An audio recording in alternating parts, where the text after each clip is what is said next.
Hi everyone, my name is Andrew. I'm a doctor of physical therapy here at Limitless Therapy Services in Sports Med, and today I'm here to talk to you guys about back squats and the do's and don'ts that I see with this exercise, modifications that you can make, and ways that you can improve this movement.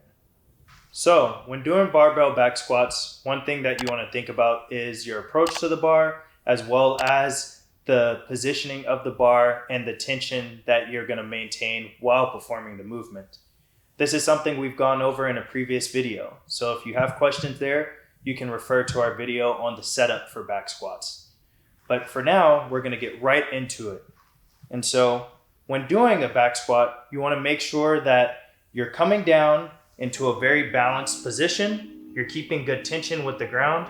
And when you come back up, your knees and your hips come together at the same time. Now, a common mistake that I'll see is people going down into that squat and then straightening the knees first, then extending the hip.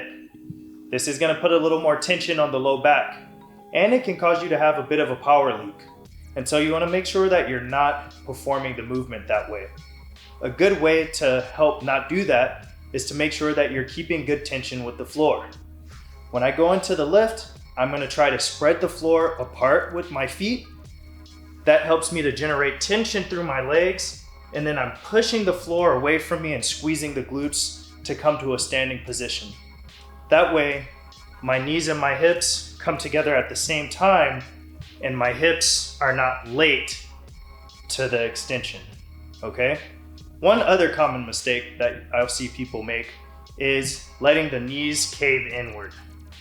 Generally, when the knees are caving in, it's because someone's doing a maximal load, or something that's just a little too heavy for them.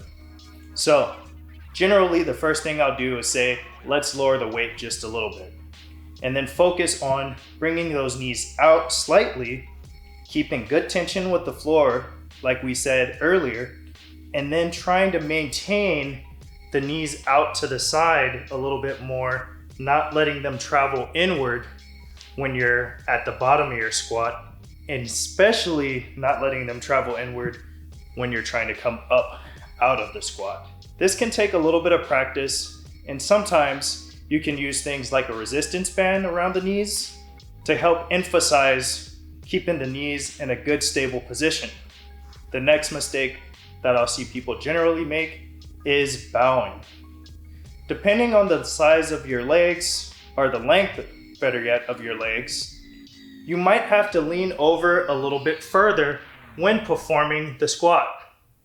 That's okay, but you want to make sure that you're not bowing down forward this way and then trying to come up like that.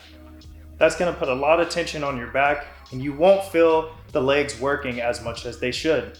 Remember, if you need to, you can bring your legs a little bit further apart, and you can also turn them outward. That gives your hip a little bit more room to flex. That way, instead of having to bow forward very far, you're able to sit down into the squatted position a little more comfortably, and then pushing the floor down and squeezing the glutes to come back up in a more effective squatting position.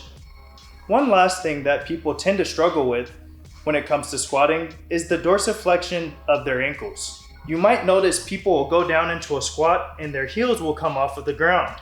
When doing this, you can put yourself at a risk for injury just from being in an unbalanced position, and it also creates a bit of a power leak because you're not able to drive into the ground as much. So for those of you that are struggling with limitations in the ankle, there are ways that you can modify this exercise in the meantime until you achieve the ankle dorsiflexion that you need. So for those of you that have limitations in the ankles, what you can do is simply raise the heels up a little bit higher. This can be done with blocks, it can be done with weights, and there's several other types of squat shoes that you can use that have a little bit of a heel lift in them. This way you can squat down effectively and get the depth that you want, as well as generate a good amount of muscle activity when doing so, without having to worry too much about the heels coming off of the floor. One last thing that a lot of people might notice or might be aware of is the butt wink.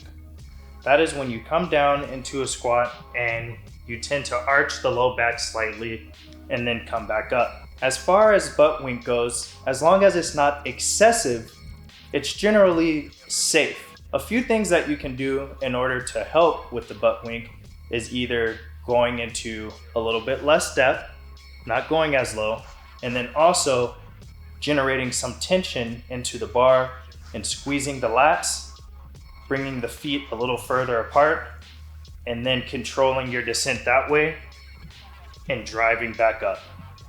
Those are all a few things that you can do to help with your butt wink. And if there's more questions on butt wink, feel free to leave a comment for us and we'll be happy to help you out there. All right, everyone. So a few key points to wrap things up.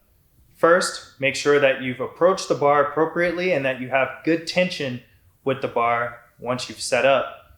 That your feet are in a good spot where you can go into a very balanced position when you're squatting. And then from there, you're spreading the floor and creating tension with the ground to help stabilize yourself throughout the squat. From there, you want to make sure that you're not letting your knees cave in, that your heels are on the ground. And from here, you can push your feet down and squeeze the glutes so that you come up, allowing the knees and hips to straighten or extend at the same time.